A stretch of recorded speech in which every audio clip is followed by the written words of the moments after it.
Welcome to the Outer Realm with Michelle Desrochers and Amelia Pisano. Airing live on the United Public Radio Network, 105.3 FM in New Orleans.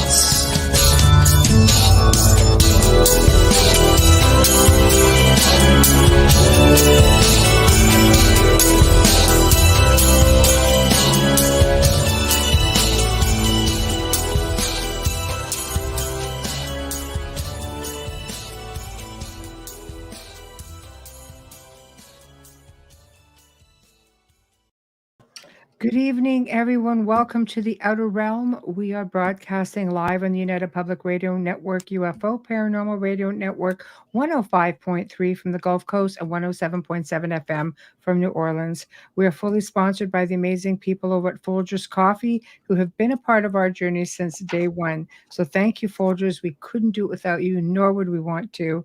Also, thank you to Justin Snicker, a.k.a. Dr. Snick, the Sonic Surgeon, for his contribution of his time, his music, and his voice for the intro that you just heard. He's an award-winning composer of Halloween, horror, sci-fi, and dark wave electronic music, which can be found on all of your favorite music platforms. Also, thank you to Steve McGinnis, the artist behind the banners and logos here at the show. Check him out on Facebook and Instagram. Also specializes in the horror theme and does phenomenal commission pieces of any sort. So tonight we welcome back Jack Roth. And Jack is going to be, he's doing a bit of a switcheroo on us. And I think it may be because he may be considering a future project, but he's going to be discussing his thoughts on the DaVinci Code and I guess the Bloodline of Jesus. He's going to be exploring this and talking about it. So it's going to be a little bit of a parlay happening. So hopefully you guys can get right into it. And again, just, I mean, this is a pretty hypothetical thing. This is something that's been, really gone crazy since the movie many years ago. And there's a lot of thoughts on it. Doesn't mean we agree with them all. Doesn't mean we don't agree with some of them. We really don't know.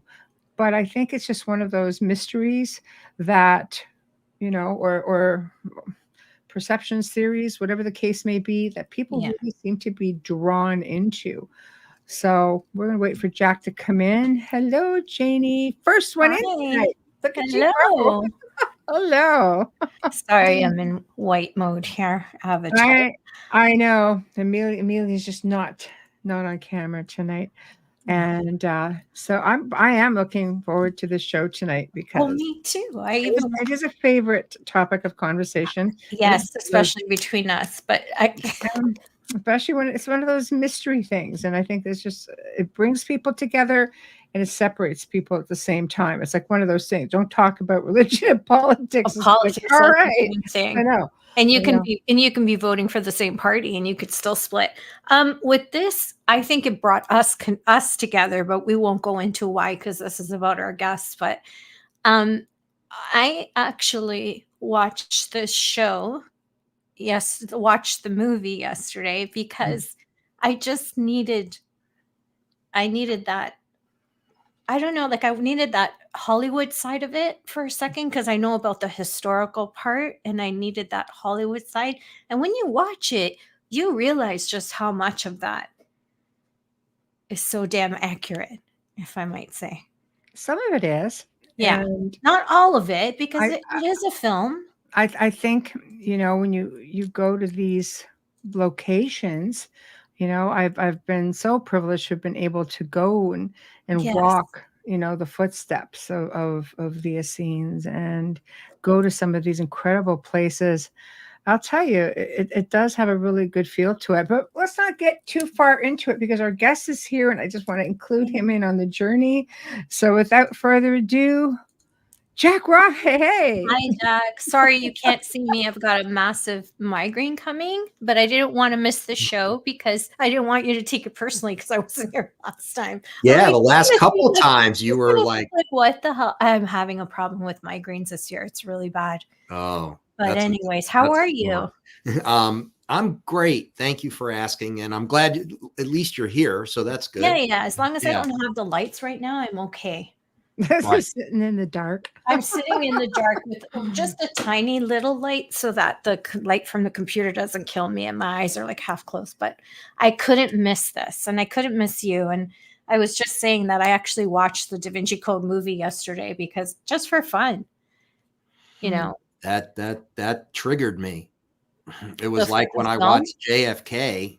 Yeah. I was triggered to do more research into the assassination, wound up writing a book about it. And the DaVinci Code did the same thing for John and I. We're like, okay, it resonated. There was a lot. It was almost like the same thing. Like it threw a lot out there and left it to the audience to say, ooh, what do I want to go research regarding this? You should have invited him on. Yeah, no, you know what? I could probably. All I have to do is text him. I didn't know whether you wanted him to. I don't know. Oh, he's always welcome. You guys are for sure. No problem. You have the link. Oh, I do have the link. So you do. So for course. So what I can do is go ahead. We'll continue to talk. I'm just going to forward it to him. We'll see what he does. Okay. Yeah, I think with the DaVinci Code, it set people on a path where I don't think anything like it has actually been done to the degree that it was done.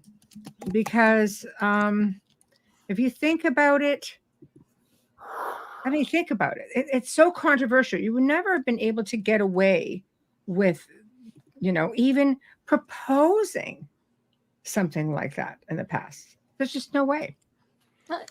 But yeah, I know. I have a different view of it than most people do. Michelle knows my view because it's similar. I remember my mom saying to me a long time ago, even though she was a devout Catholic, she always believed that priests should be married and have families. She said, it's just ridiculous. It's not what it was like. She would say that to me.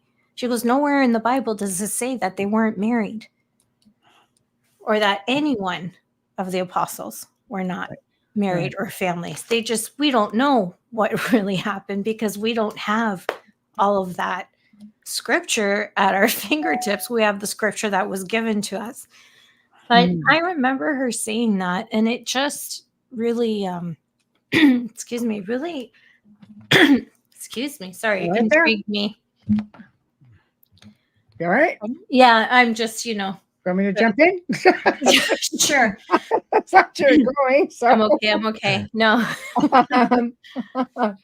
I think there's a lot of stuff that you could really dig pretty deep in with that. But I think you have to go really far back as well. And you don't, there's not a lot of people that do, you know what I'm saying? Like you have to go back to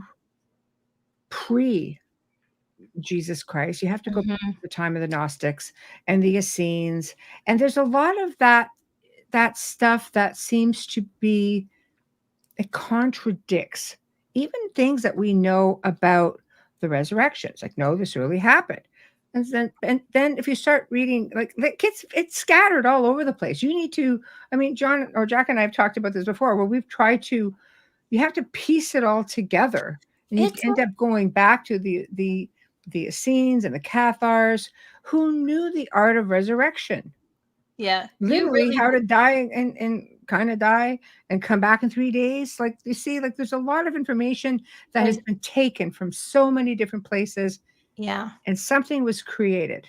And there's that argument of, did he die or was crucifixion a punishment? So that's a big thing there as well. I think what you're saying about the investigating, it's a lot like a crime scene. You really do have to go back and put it on a huge wall like the FBI does and sort it. And Michelle's perfect for that because she knows everything about the history of all of those. It is a huge wall, like a wall that doesn't fit in one room. Like it's and that's what the last discussion we had with Michelle, it was not on air, but John and I, because we're trying to develop a couple of documentaries, TV shows, some kind of a project around this.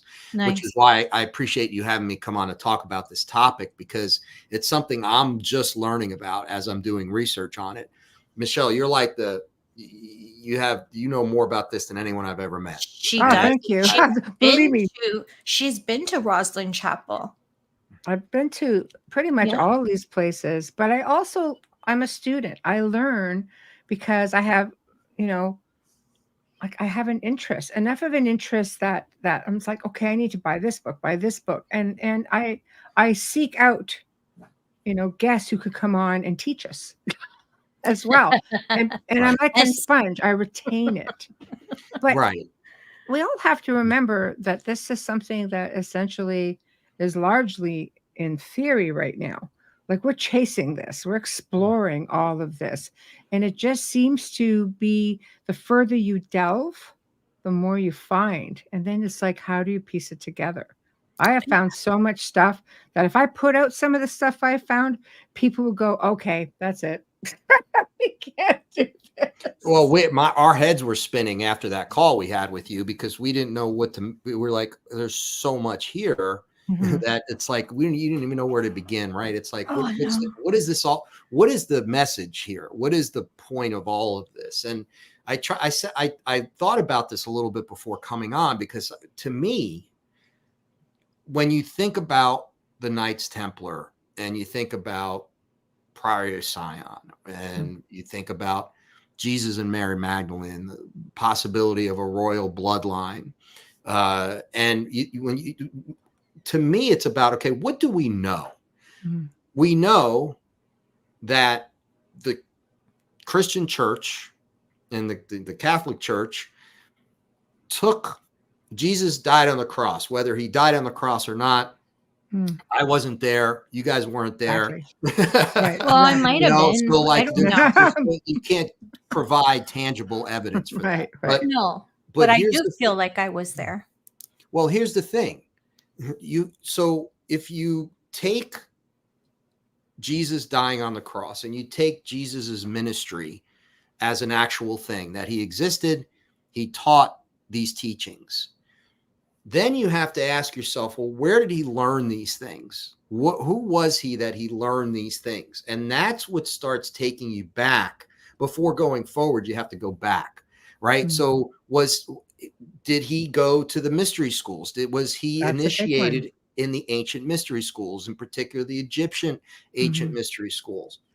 And then you can add John the Baptist in on that as well. But what are we talking about here? Big picture wise, what we're talking about is this ancient knowledge that existed on this planet in early civilizations up to 5,000 years ago, and then way beyond if we take it back to Atlantis and these ancient civilizations that may or may not have existed, but and then we take it from there. We take Toph from Atlantis, who goes to Egypt and becomes a high priest there and a very important person, and he has the emerald tablets and he starts teaching these teachings. And what is it? What is the ancient knowledge? The ancient knowledge is, like we talked about, right? So it's alchemy, right? Alchemy is the big one. Yeah. All these things that they knew back then, that it was known, people knew that stuff, and they knew how to, not everyone, but there were certainly people who you could call alchemists, and you can call, we call necromancers, very magic with a K instead of a C. So this was what it was all about. Right. So some of the things that Jesus apparently did seem like magic, but they were part of this initiation where he learned these things. So then you say, okay, so, and Amelia, like you said, back then, if you were a young Jewish guy, you got married and had kids. Yeah. So now you go to the Mary Magdalene thing. And now it's like, okay, whether, she could have been with John the Baptist first. John the Baptist gets beheaded. She's with Jesus. That's the story. She has kids. She could have had kids with John the Baptist. I don't know enough about that, but I think most likely had kids with Jesus. So now let's fast forward. That all happens, but what happens? That knowledge, once the church gets power, they hoard that knowledge, right? Or they want to control. No, they changed the story. So they change the story. Yeah. They change the narrative. That knowledge slowly but surely goes away. It disappears. Not many people know about it at all. No, right? and you have to specify, because people, not to confuse people, but why would she go, okay, with John the Baptist over to Jesus? Well, they were cousins. So you step in to, and he would have cared for her. But, it's like we talked about this too, and Mark Ollie was on a few weeks ago, and he said, no, it wouldn't have been like that, because she wouldn't have been old enough to even meet them at one point. And that he stepped in, Jesus would have stepped in after Joseph died as an equal to his mother, right? To step in as the son, and had no real like flesh and blood brothers. And so there's a lot of stuff in there that left my head spinning, going, it goes against everything we've ever been taught, all of it. But he did have siblings, no? Because it's in the books. I'm just curious. They speak about brothers, but never brothers, sisters. Maybe? Adopted brothers. No. Females aren't really in the Bible, unless once the Bible, that's it. The New Testament is all propaganda. I wouldn't read that. Yeah. So because that was a control, they wanted to put in it what they thought they wanted in it. They decided whether Jesus was a man or more than a man. And they're the ones who decided that he's got to be more than a man, right? So he's got to be divine. And the only way to get to Jesus is through us, the church, and our priests. So it was all designed for control. It's kind of like mainstream media right now. But nothing's changed. It's human nature doesn't change. It's the same. We're as horrible as we've ever been. So you have to take all of these manipulations into account. Yeah. But then here's where it gets interesting. So then fast forward 1,000 years. Okay. The Crusades. You have the Knights Templar. They take Jerusalem, right? They're able, by taking Jerusalem, they go to the Temple Mount, the ancient Temple of Solomon. And correct me if I'm wrong, Michelle. And what do they find there? What do they find there? It's a big secret, right? Like they found a lot there. And not only did it make them rich overnight, it also made them very powerful overnight, because I think they found part of that knowledge of what really happened. So did they find the Holy Grail? Did they find several arcs of the covenant, like all this stuff, right? What did they find there? They took it for themselves, and all of a sudden they started buying up all this land. They became very powerful, became a threat to the Catholic Church, to the Roman Catholic Church and the Pope.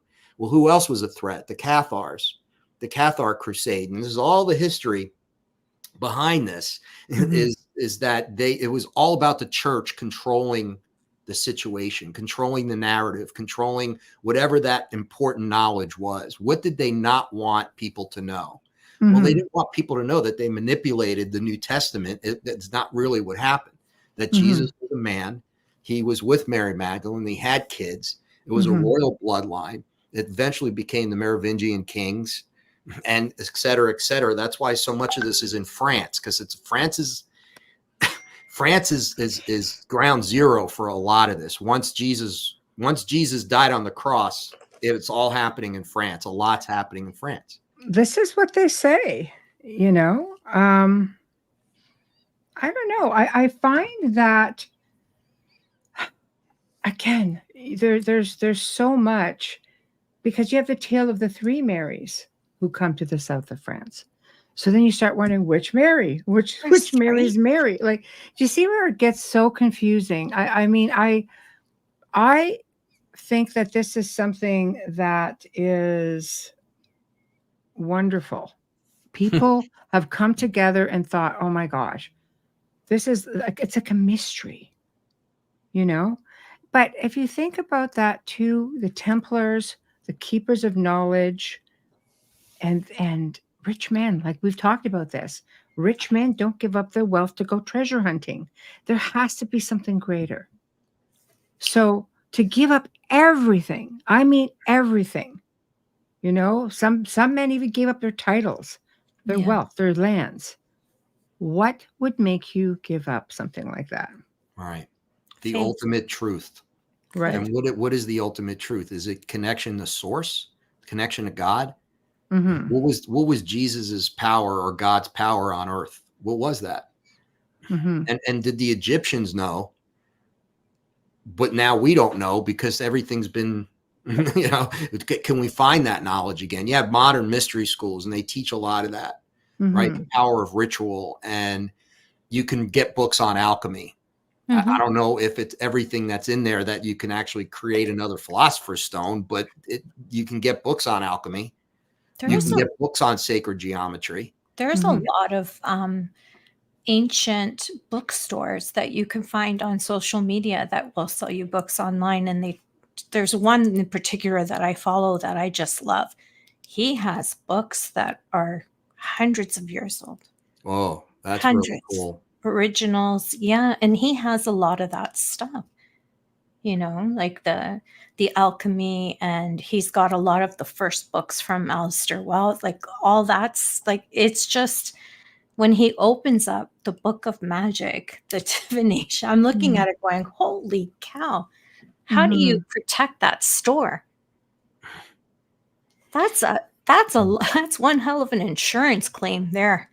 Well, I think most people have no clue what we're talking about. Like, I think not the people that are listening necessarily, but most people in the world are so far removed from that at this point that they either have no idea about it or don't care. That's where they want them, though. That's exactly where hundreds of years of indoctrination. Why would you question anything? Right. People were mad at the DaVinci Code. Catholics were furious. Yeah. When the DaVinci Code came out, I had people I saw. John and I went to see it down in South Florida when it came out, and we were riveted. And there were a couple people that walked out because they realized what it was about. Like halfway through, they're like, "What are they saying here?" Like Jesus and Mary Magdalene. What? They were so offended they walked out. Do you think they're offended because I believe with the conditioning, you don't want to think of, priests aren't supposed to be married. You don't want to think of, Jesus, the Lord, the Savior, as being married. But why do people have such a hard time, do you think, accepting the fact that, no, in a sign of the times, he would have to be married? People would think there was something wrong with him. It's cognitive dissonance. And again, it goes to the psychology of people. People don't want, it's too uncomfortable for them they'd have to relearn everything. And so you're indoctrinated. I was born Roman Catholic. I went to catechism. I went to Sunday school. Yeah, all three of us. You didn't question anything. I did. You're open-minded. Because I'm like, wait, that doesn't make sense. That doesn't go over well. No, it didn't. That goes over well with the nuns. You have another thing coming. No. You got a ruler over your knuckles, is what you got. No, I challenged the priest. Yeah, pretty much. I challenged the priest in my life because he was in my life for a long time. Communion, confirmation, marriage, my mother's funeral. Like, he was in my life for a long time. And just recently saw him at a cousin's funeral. And I actually got up during confirmation preparation and asked him about exorcisms and demons. And he's like, Amelia, sit down. I'm like, okay. Yeah. There's certain, and even though they have the Catholic Church, the Vatican has its own exorcists. I mean, of course there are things that I don't know, like, sometimes I wonder, is it the kind of thing where if there's a narrative, it's a 2,000-year-old narrative. There's a book that people worship as fact, as literally the Bible, and as that's it. That's the word. That's the spoken word of God, right? That is, Jesus was a savior. Jesus was a da-da-da. Yeah. And what that does, though, it denies all of us the truth about not only the truth, but the knowledge that comes with that truth, the power that comes with that truth. They don't want us to have power. No. And it's a power that comes from inside. I feel like the Jesus bloodline, not so much the blood type, but the DNA has power associated with it. There's power within that DNA. That energy. So if there is a bloodline, they don't want that. They don't, they want to either control that bloodline or get rid of the entire bloodline. That's my That's what I would think based on. It's kind of the premise of the film and the book, right? Right. But actions speak louder than words. Look what the church has done in its history. How many people the church has killed? How many women it burned at the stake? Women altogether, they hated. Yeah, witches. Right. So a woman, any woman who said no, or I don't want to do that, or I'm not obeying, was literally burned at the stake as a witch. Well, that's why St. Peter was given the basilica. Yeah, I'm not familiar with that, but yeah, I mean, I just think that it was always about, and how many right? They wiped out the Cathars. You know, the Spanish Inquisition. That thing. The Cathars. But you know what's interesting, if you get back into the time of the Cathars, you know, along with the Essenes and the Gnostics, you know, they worship Moloch. And that's a problem. Well, not unless you know exactly what Moloch was. He was a star god. I know. So, it's a tough one. Yeah. Well, for me, I'm saying no, it's pretty much well known that the church, you know, I always say bastardized, maybe it's a strong word, but they really did a lot of reversals, right? So when you do that and you think about it today, the church didn't want anybody else, you know, they're like, no, you can't go. I mean, they spent 1700 years of torturing people who went against the narrative. But you go to the Vatican today, there's a statue of Moloch right as you walk in. It's like right there. So is it one of those things where, you know, do as we say, not as we do? Yeah. And it's also, it's not what you think it is, because they created, so for the church, it's like, okay, we got to control people. How do you control people? You scare the heck out of them. Hell, the devil, Beelzebub, whatever, Mephistopheles, whatever you want to call them. All right. And it's like the evil, right? That evil spirits, the devil incarnate.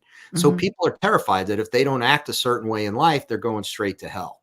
The conditioning. It's conditioning. So they don't want to. Again, it's cognitive dissonance. Yeah. If I'm raised that way, and most of us are indoctrinated, there's very few of us that are lucky enough not to have been indoctrinated at all. And the ones that were indoctrinated, and were able to, because they're free thinkers, they were able to not get out of that indoctrination. There's not that many of people like that. So, you know, we're here talking about it, but most people don't want to talk about it. But to me, it's a better world because Jesus' ministry is still the same. What was he teaching? He was teaching about love, right? He was teaching about love and light. He was, love thy neighbor.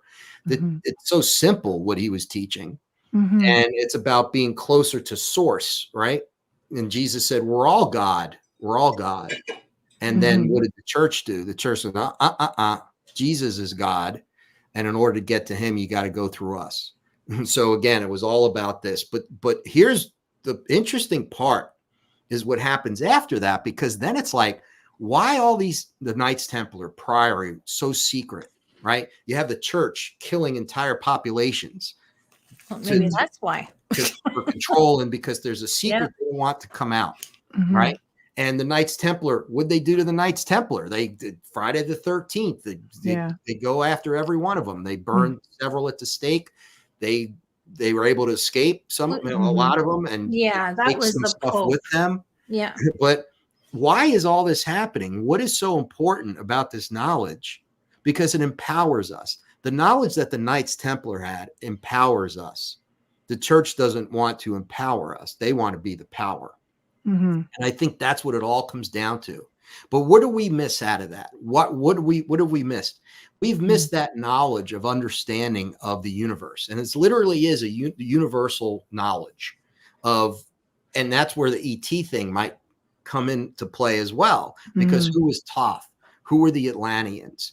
Where did they get their knowledge from? Was there interbreeding? Was the Anunnaki real? Were there other ET races that came down here thousands of years ago and messed with our DNA? So are we all star seeds? Are we all star beings? Which is why we're so drawn to the stars. So for us, it's natural to have this universal knowledge. It's not just earthly knowledge. It's about source. It's about energy. It's vibration and energy, right? And how you can literally manipulate that in a good way on, to do things on earth. And what did Jesus, the things that Jesus was doing, and other people that were initiates of the ancient mystery schools. So all that now, all that knowledge goes away. It's kept secret, right? And it's suppressed, and it has not helped mankind. You may say we're modern man, right? But in a lot of ways, weren't the Egyptians way more spiritual and smarter than we were in so many ways?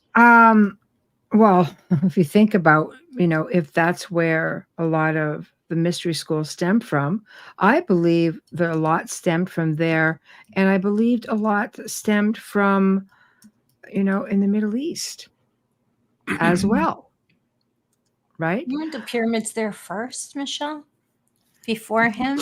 There are hundreds of pyramids like throughout Egypt and the world, really. Yeah.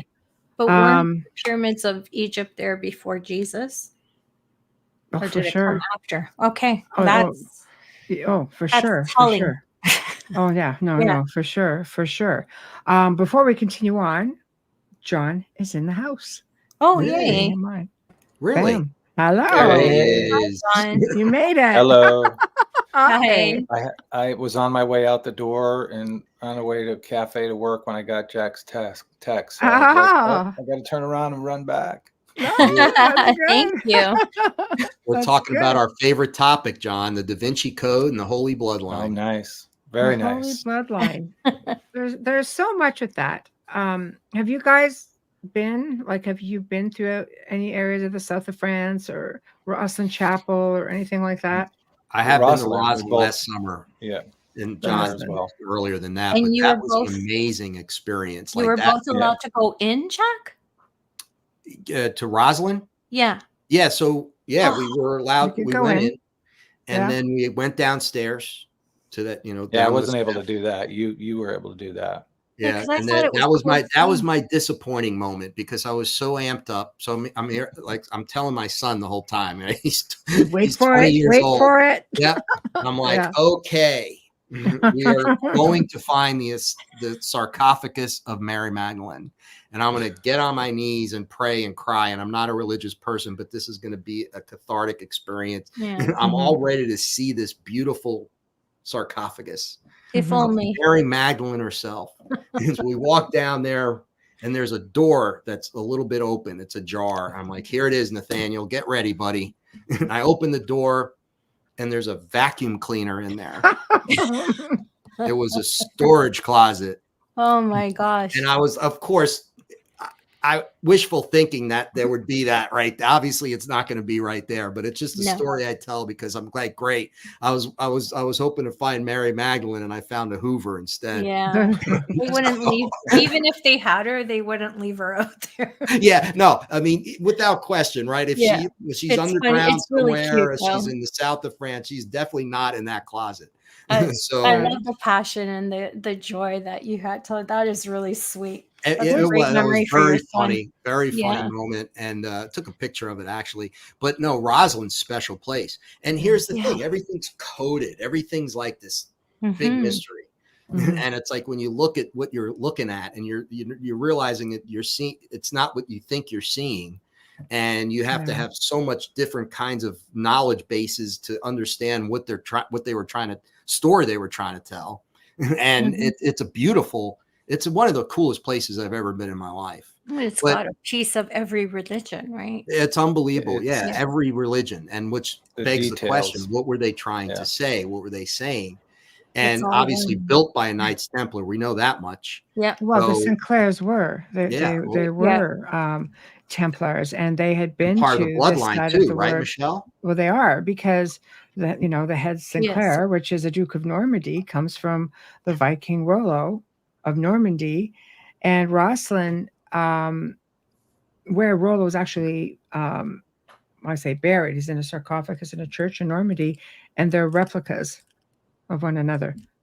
Rosslyn is a replica of where Rollo is, and so was the Temple of Solomon. Just saying. That's a beautiful tribute. It's incredible. So yeah, it is incredible. It makes you wonder what, why, I mean, what was it about all of us? You go back to the Temple of Solomon.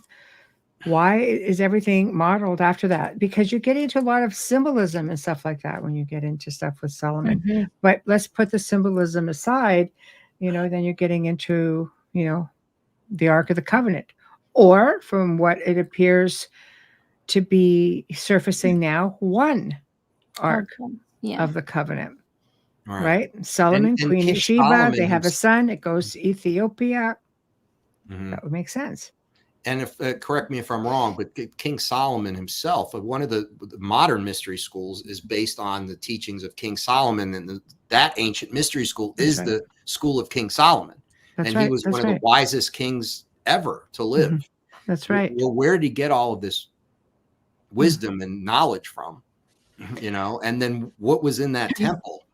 It's the pieces of the puzzle we're missing. If I had to go back in time, well, I'd probably go to the cross. I mean, there's different places you'd want to be to see what really happened, right? So you can go to the crucifixion, you can go back and see, well, were Mary and Jesus actually, courting each other? You can find that out if you went back. But one of the things, I'd love to be one of the Knights Templar walking in the Temple of Solomon once we took over Jerusalem, and then going down there and being one of the first ones to find whatever they found.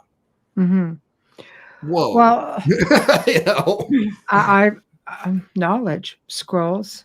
I mean, family trees. They are with family trees on them. Bloodlines. They're believed. They're believed to have everything. They're the keepers of lost knowledge, holy relics. That's what the Sinclairs do. So I love it. We had Mark Sean Williamson was on our show a few times, and he's a Mason. He studied quite a bit with Dr. Andrew Sinclair, and they wrote a book together. He was a keeper of all of those papers and all of that research upon Mr. Sinclair's death, and he has it all. And I flat out asked him, but one of the questions that I said before we signed off is, what is under Rosslyn Chapel? It's a question everybody wants to freaking know. And nobody wants to answer. And he smiled and he said, Templars, of course. Okay. So I thought that was pretty special, but because at one time there used to be tunnels, and and he was like, he's their stonemason. He does a lot of stuff. He's restoring the ruins of the castle, and he's just, he had an inn, and there's a lot of information there. And some people will tell you there's a portal at Rosslyn Chapel. Well, isn't that interesting? Because if you get back into the Temple of Solomon, a lot of this in the ancient mystery schools, a lot of it was about being able to traverse between dimensions. And Rosslyn means rose line, right? Exactly. So do you think, okay, so you have, and also too, what's in Rennes-le Chateau? What's under there? What's in those graves that they were digging up? And what was what's in the Magdalene Tower, or whatever it's called? And Michelle, this is something you can speak to directly, but I heard that and that's a place that we're definitely going, and that's a bucket list thing, but for this project, whatever we ever wind up doing, we're going to the south of France, and we're going to do extensive research there. But I heard it's almost like the energy and the vibration there is different. It's like magical. It is. It really feels that way about the majority of the Languedoc area. There seems to be something about this place. UFOs are seen pretty regularly over there. You can get into so many different power spots. There are power spots everywhere. Rennes-le Chateau is one of them, but there are others, like Mount Bougarache, like Monseigneur. Like there's the history there is unbelievable. And just, if you think about it, let's just go back to the Cathars for a moment. When 20,000 Cathars were killed at Carcassonne, you have to see the holy city of Carcassonne. It is incredible. What kind of a energy release do you think, what kind of an imprint would be left in this time and space with the release of so much loss of life, all of this essence just being released almost simultaneously? There's a hotel or a historical, I have to look up the name, where you can have dinner on the roof in Carcassonne, and it's just you and your guests, and there's nothing around you. Carcassonne's got a lot of places. Ancient, yeah. It was. I saw it on a show, and I was like, oh, that just gave me the chills. It was wasted. It was wasted on the people who got it because they were into themselves, and they I'm sure, right? I think they were too young for it. Yeah, but sure. I'm watching this with my daughter, going, Savi, like, look. Yeah. She wants to go to France. She's like, I can't believe they're talking. I'm like, yeah, I know. Look at what they're missing out on. Take that in. Take that in and listen, because I bet you there are stories being told on that energy that you're sitting on and touching, and you're in the middle of. You're missing out.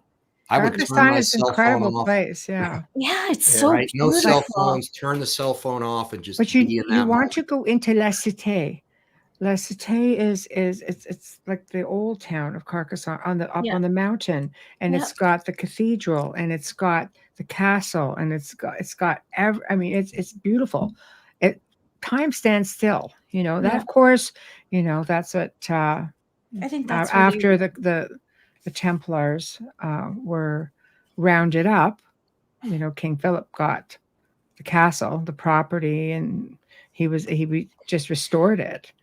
So it's a little bit different, but you can go in and see. It's just fantastic. And you can see effigies they have a big effigy there of a Templar in a sarcophagus there. Oh, that's so cool. That's beautiful. I can send you pictures.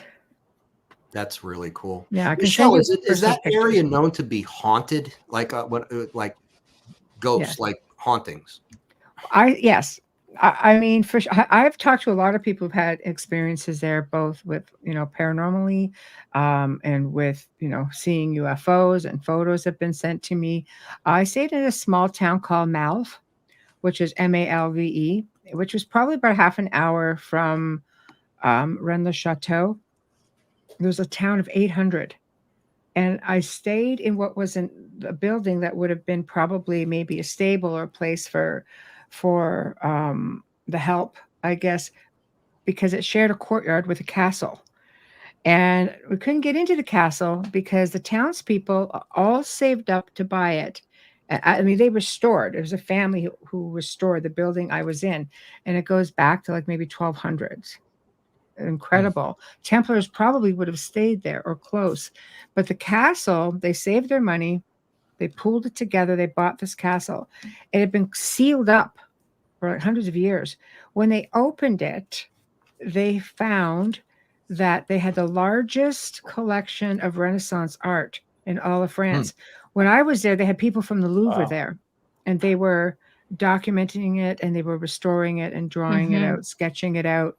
I was able to see photos of it while I was there. It's just incredible. That's just an example of the history. But while I was there, things walking around outside the door, and I mean, I'm already waiting for that, So I always stay in old places, and this is one of the things that I really enjoyed. And I could see, because it was a very long building, right? Like it's just like 2 floors and really, really long. So I'm sure they had a lot of people staying in it at one time back the 1200s. But anyway, I could just see somebody walking and pacing back and forth, and then I could hear it.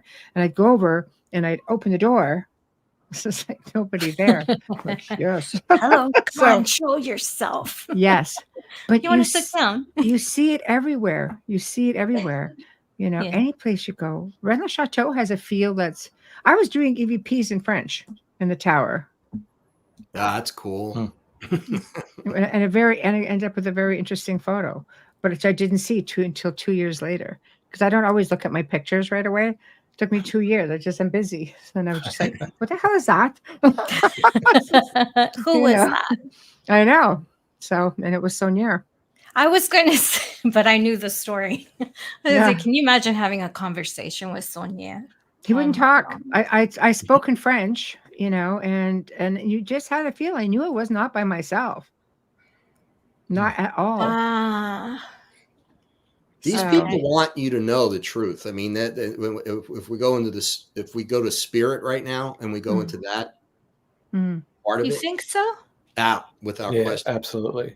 I don't know. I have a different opinion of that. I think some do, but I think some of them are still not in the sense that they don't want you to know, but they're still in the energy of hiding things. Well, they want you to know that what they did is real. Like, so Pierre de Plantard wants us to know that he was not hoaxing that, that the Priory of Sion exists, and that there were Grand Masters, and that list of Grand Masters is accurate. And it makes sense. I mean, Leonardo da Vinci, all these great artists and writers and amazing people throughout history that were Grand Masters, they were all trying to tell us something in their work. And we have to pay attention to that. And no one was, I mean, Leonardo da Vinci literally was the original Renaissance man. I mean, the guy was amazing human being. If he was all human at that, I mean, he was just beyond belief. But I think these people want us to know that there's something to it. And they want us to know that we've lost our power and we need to try to gain it back as individuals and who are connected to source. I think a lot of it too is that there was much more of a connection to the universal energy then, and a focus on that, and especially with the people who chose to do that. Not to say that the masses were, and we're so far removed from that today. We're very, very distracted. You're speaking of a time where all they had was, I mean, they built churches, took hundreds of years to build cathedrals. They were building cities, and they were going to church and feeding their families, and they were farmers, and it was a different world.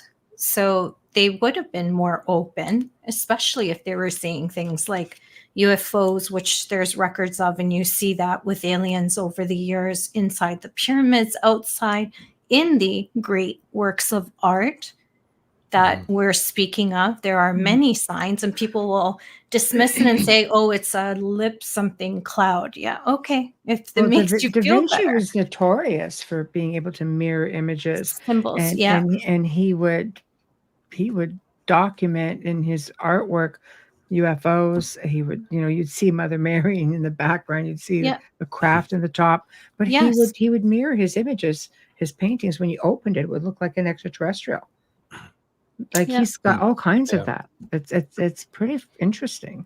I was fortunate enough that in high school I had a nun I was in Italian immersion, so like everything was Italian, written, spoken, read, and she took us to the only time the Leonardo da Vinci, oh my gosh, what's it called? The whole exhibition was in Toronto, and it was the only time it's ever been there. I wish I could go back, because at that age of 15, 16, I didn't appreciate it the way I would appreciate it now, even though I was like in awe of looking at how did he put all of this together? The math, the drawings, the artwork, the missing, the whole story. But now I would love to get a redo of that. With a whole different mind and experience. I think she probably enjoyed it more than us because of her age and her experience and her wisdom, where the rest of us were more like, wow, look at him. He drew this. And, it wasn't the same. But yeah, his stuff is incredible to look at, especially that drawing, that ever popular sketch of the body. And he opens it. I'm holding my hands up like you guys can see me because I'm so used to being on camera. What is it, Intrusion Man or something like yeah, and he has, the circles around him. I have a large drop of that. Yeah, and when you fold every now it and then and I change up the it, set. Yeah, it's huge. It's completely mirror, like Michelle said.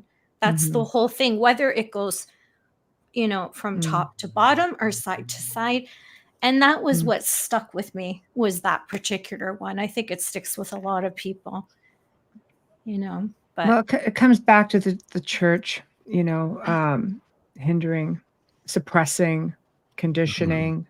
I think there's a lot of information. I do agree that there are spirits out there. There are beings that want us to know.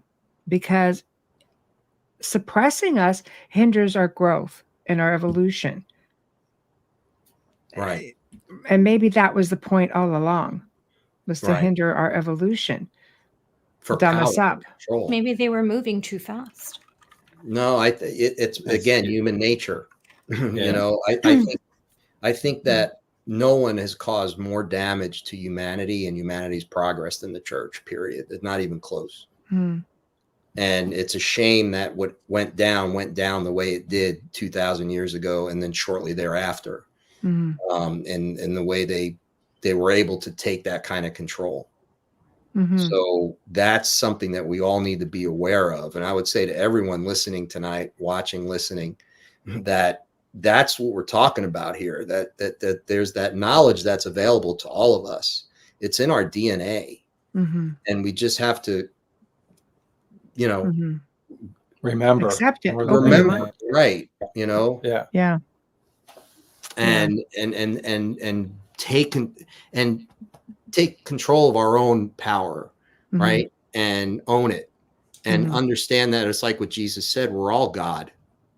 That's what Jesus was trying to tell us. You know, so we're all God. We're all connected to source. And that's, but then the church tells you, no, we're not all God. That's blasphemous, right? Right. No. So, and there's especially when they give you a priest to day, right? So they smear Pierre de Plantard. He was a con man. He was this, he was that. I'm not saying he was, I didn't know him. I didn't say he was a perfect guy. But there's truth to the Sinclairs. There's truth to the fact that the Priory existed. There's truth to all of that. And so, but what do? They smear campaign. They have all the power and the money. So it's like, oh, he was a con man. And they have people write stories about Pierre Plantard being a con man. And that's the end of the story. And no one after that, because again, they'd rather believe that than believe that what he's saying is true, because then they have to believe that there is a bloodline, and there's a royal bloodline, and there's a Jesus and Mary Magdalene bloodline. And that's what the prior is trying to protect. So most people don't want to deal with that on any level. No, there's a film that someone put out a couple years ago, and it must have been during the C period. Excuse me, it was called The Messiah, and it's actually about Jesus's life growing up, I think from 8 or something like that, into when he actually meets Mary of Magdalene, and it portrays a whole different story than the Bible. So if you're interested in just looking at it, because I can't remember who wrote it, there might be something to what he's writing and how this came out in cinema. But the story is, I thought it was really well done for the way they did it. Like, it wasn't religious. It was telling the story of a young man who all of a sudden was Jesus and his path. And the meeting of Mary Magdalene was the way they portrayed it was very, very beautiful and sincere, not that she's a prostitute. They portrayed her differently. They portrayed her as a priest. The church has even come forward and said, no, she wasn't a prostitute, and they should take it out of their Bible in that way. There's a lot of things I say go back to the Old Testament. Do you know allegedly that the word Satan is mentioned one time, and it's in the book of Enoch that was deliberately left out of the New Testament? Do you know that the word Lucifer doesn't even exist? Lucifer, it just means light. Luce. Light bearer. Yeah. The morning mechanisms. Star. So I think if you really dig, you would definitely find things in there that would blow your mind. But you have to get past the conditioning. And this, yes, she was an equal in the mystery school. Yeah. Right. And that's right. And it's the part that it's the divine feminine. That's the part the church hates. Well, that's what I was saying earlier, is she was supposed to be at the Basilica in St. Peter. God, they would never give that to a woman to be a priest. But at what time, they were all women that were preaching and traveling. And do you know why he was crucified upside down? St. Peter? Because he didn't feel worthy of being crucified the way Jesus was. What, wasn't Peter the one who kind of was part of the problem after Jesus died? I think they all were. Mm-hmm. To back up a minute to this Brotherhood of Solomon, I just pull up some of my notes. So, because I wanted to touch on that since you mentioned it. So, the Brotherhood of Solomon, developing technology, and apparently something about it being on an island, but it was about alchemy. And they were asked where the technology came from. Okay. And this comes from a book. And I think I brought this to your attention, which would be Book of the War of the Lord, the Wars of the Lord. And they mentioned in there the Brotherhood of Solomon. And they talked about this technology that came from a light in the sky. And the book was given to them by an extraterrestrial, essentially. And they basically, they took it back because they didn't feel we were ready for it at the time. But it was all part of this mystery school. So you guys really have to dig that up. There's a lot of information there because these are books that are not common.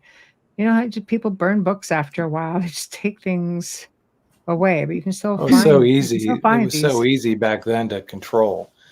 And you would think that in today's information age and access to information, that people would be curious to dig deeper, or at least to find answers that are there and worthy of researching. But we're more concerned with what's next than what's behind us, and that's unfortunate because what's behind us has shaped what it is today.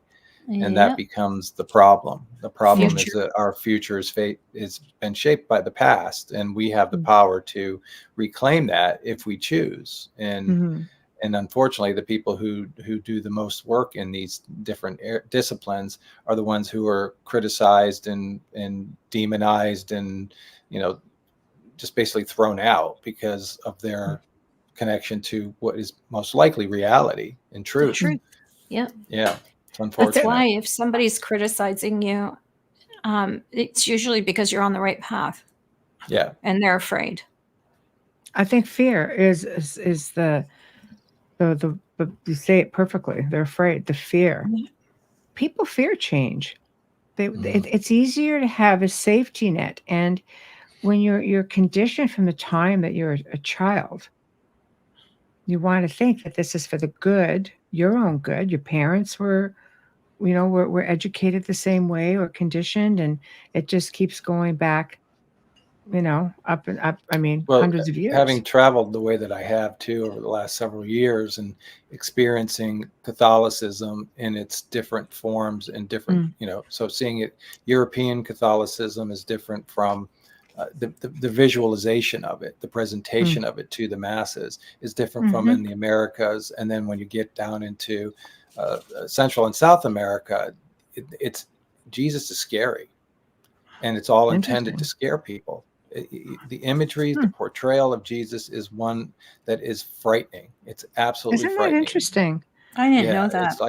It's the crown of thorns and the blood and the facial expressions and the gauntness and the color of Jesus in these different scenarios. Kids being exposed to that, when they're very young, there's a sense of fear. There's a sense of fear that's instilled with them. And I've had conversations with people who grew up in that space, and they're like, we can't leave the house without, crossing ourselves. And, there's a cross in every room of our house. There's one over every door. And, mothers will, they said that it's ingrained in us as we're children going out to school that our mothers won't let us go until they've blessed us before we go out the door. So we're very, very young, and this becomes part of our DNA because it's such a part of the culture that we grew up in. So younger generations are moving away from it, but they're still, it's a fallback position. They're like, well, in case things go sideways, I always have Christianity. I always have God and Jesus to fall back on, just in case, my foray into the realities and challenging the norm go bad. I can always fall back on that, which is the control. It's sad. I find it extremely sad that people have embraced religion so strongly that it affects how they process everything. It is There's no thought required because everybody's doing the thinking for you. You just got to follow. I think the truth is more fascinating than the fiction. Yeah, I completely agree. I mean, think about it. Magic mystery schools. And I mean, he would have been educated. His uncle, Joseph of Arimathea, was like wealthy. He traveled with him as a young man, as a child, to all of these incredible places. And Joseph traveled everywhere. Jesus was exposed to a lot of knowledge and education. Would it be so hard to grasp that he learned all of this in his youth, and he comes back and he's just got even more information and more knowledge, and he's versed in so much. It's no wonder it was fascinating to listen to him. Mhm. But it's like they almost skip over that part. I find that more interesting. What happened during those years of discovery versus what happened in the last few years of his life. I'm more curious about the journey. What was the journey like? And his portrayal is one that has been, fabricated, by the church years later for the purposes of going from a polytheistic society to a monotheistic. There's too many gods. We just need one. We just need one and Mary, and we have a male and a female, and that's it. And but do you have the right one? If you dig even deeper, you'll find things that will shock you. And you're going to go, okay, wait, what? I thought this was this, or he was this, because we're conditioned to be, to worship Yahweh. Yeah. If I tuned you into some of the other research I have, you'd go, what are you talking about? I just don't want to piss a lot of people off. The show knocked off. You have theologians. It's fascinating stuff. Theologians, is that how you pronounce it? That study the Bible and the vernacular and bring it to present day, and it gives it a whole other meaning. Well, there's just, when you find out, academically speaking, this is all stuff you can find. It's not me just saying, oh, hey, this is a thing. You could find information out there that might just show you that maybe we've been taught to worship somebody entirely different than what we think. I'm not talking about Jesus. I'm just talking about, who our God is. Like, there's a lot of information out there that goes back. It goes so far back. And do you believe it 100%? No, you should never believe anything 100%. Research the crap out of it, cross-reference it until you can't find anything to cross-reference it with, and then kind of go, well, that leaves room for more, cross-referencing. Well, the most amazing thing about religion, all religions, is they're all based on faith. They're not based on truth. They're based on faith. And it's a house of cards. The second you start pulling the cards at the bottom out, everything can collapse. So there's a strong desire to control that foundation. And therefore, if that foundation didn't exist, we would all be exposed to truth, not faith-based understanding. Right. They don't want people seeking knowledge.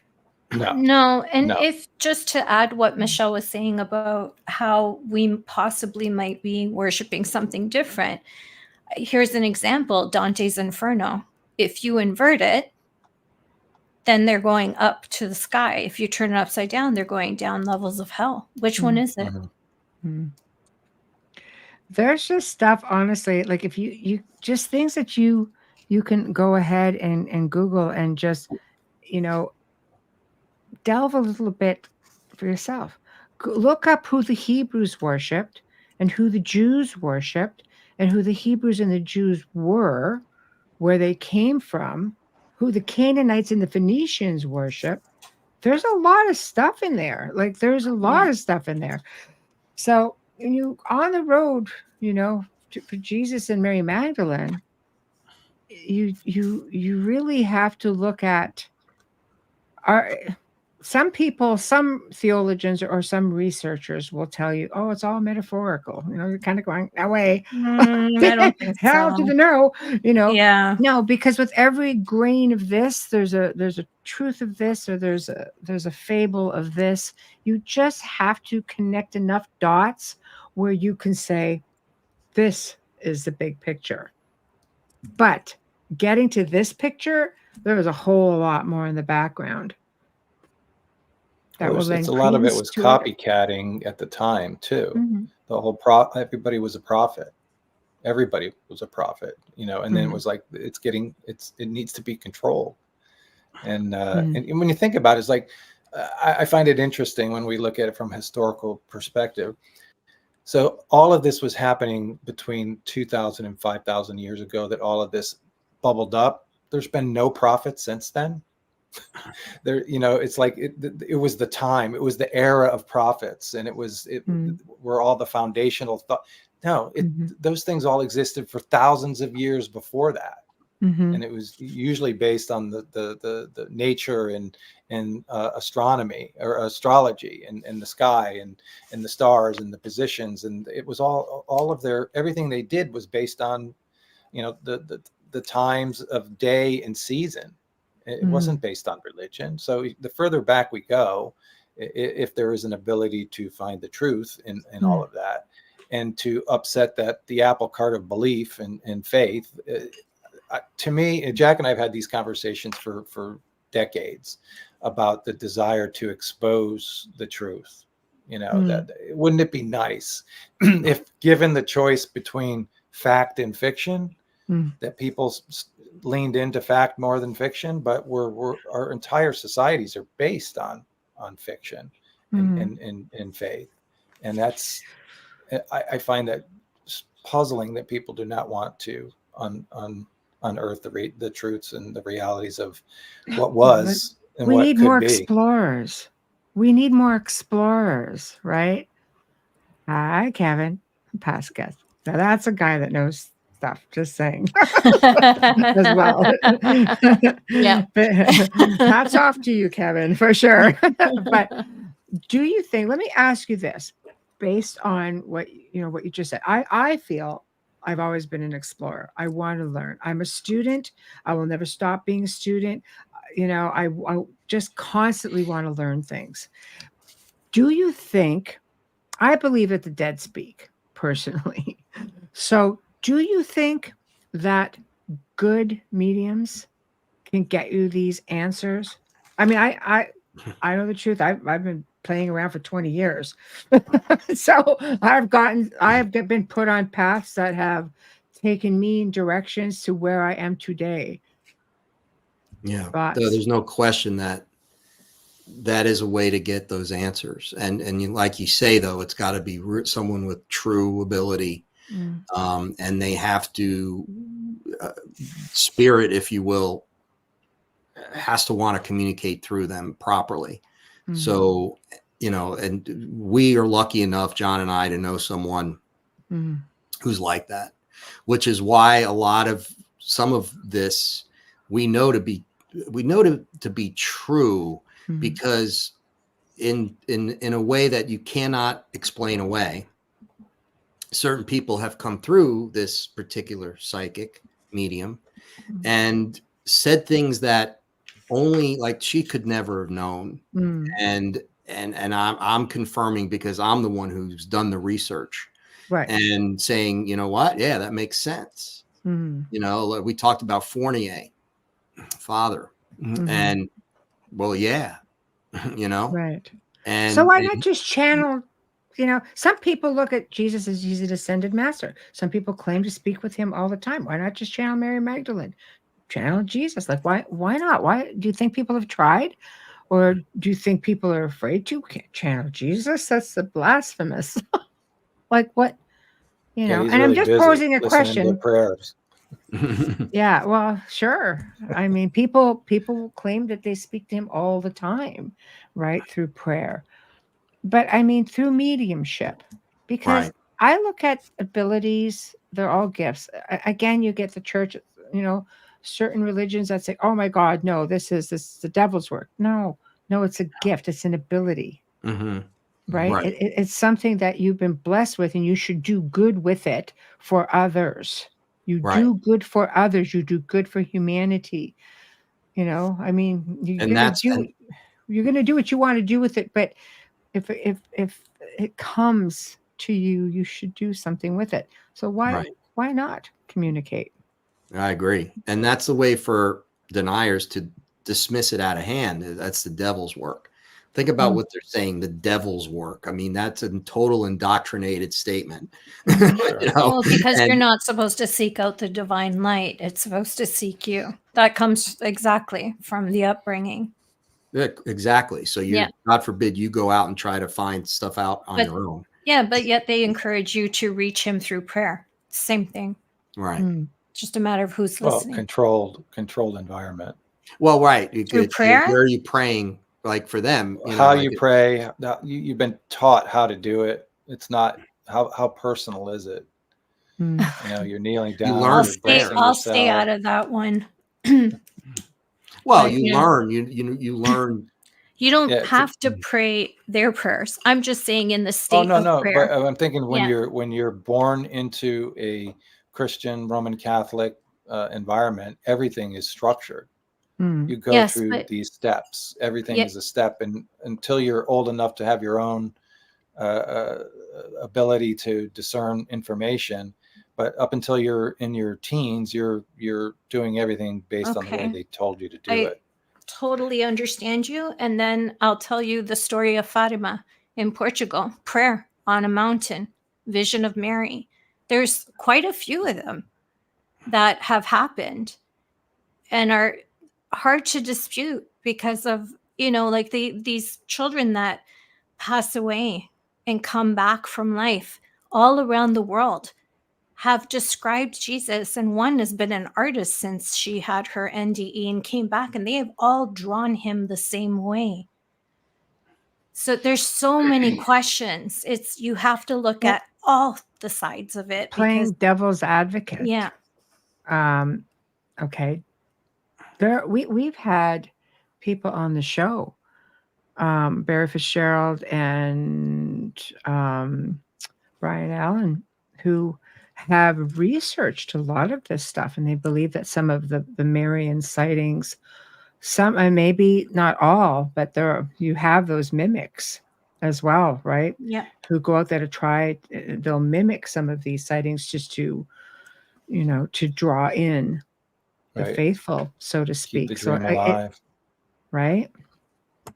So I think it truly is a careful. You have to be careful with everything. There are powers out there that want to manipulate you. There are things out there that that want to keep you from knowledge and having these incredible experiences. And there are things that that are genuine. I always go back to the case of Annalise Michel, the show Emily Rose. And she had a Marian experience just before she finally took her last breath, right? She also had a full stigmata. Yeah. So I don't know. I just think that there's a lot of things out there that when it comes to this whole religion itself, I think spirituality is one thing and religion is something entirely different. Yeah, absolutely. When I said that, and I'm telling you, organized, it becomes. That's what I'm trying to explain. That there are people who are, indoctrinated that do have these kind of experiences. Never dismiss it without the research, because that one for Fatima, the reason why it sticks with me is because it happened so long ago. So long ago, where no internet, none of this stuff. Mm-hmm. But was it say, like, we used to talk about this, and we use this as an example. You have three people in a room. They're in the same room, and they see a ghost. Well, the atheist is going to say it was an illusion. It was I just had it didn't exist. All right. It was an illusion. The Catholic is going to say it's not necessarily the devil, but like something to the effect it's evil or whatever. Yeah. And, the Buddhist is going to say something completely different. They all saw the same exact thing, but they're going to describe it completely differently based on what they believe. I don't think the Buddhists even believe in demons, do they? Not Buddhists. No. Reincarnation. No, it'd be like, yeah. But again, like, it's like, okay, well, did you just hallucinate? Like, certainly the atheist is going to be, well, that was a hallucination, because it can't be a spirit, because I don't believe in spirits. But that's okay. No, I'm saying it's okay, but what the interpretation, you got to be careful with interpretation. That I understand. I just try to be a little bit more open about it, because it just, if that one particular case just stays with me, because I do believe she existed, and I do believe that she appears. I don't believe in the sense of the Catholic Church organization. You know what I mean? Like, I'm not promoting them. I'm not pushing them. Well, there's the saying that goes, I believe in God, but not the fan club. That would be me. That would absolutely be me. Yeah. I mean, I was, asked to leave more than one church.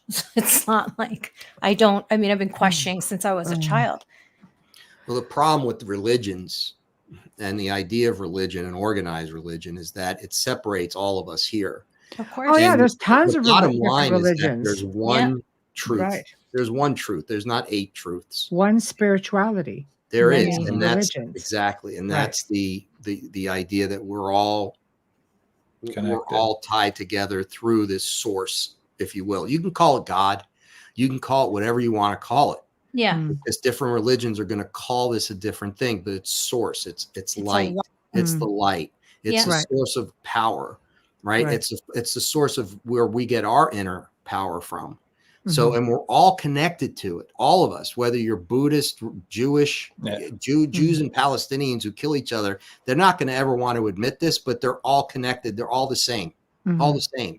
And it's only organized religion that screws with your head so much that it makes you kill each other on this planet. Right. So what you have to remember is that there's one truth, and one love. Whatever that truth might be, but it's really source. It's universal laws. I believe in that, and that's what I meditate to, is universal laws, actually.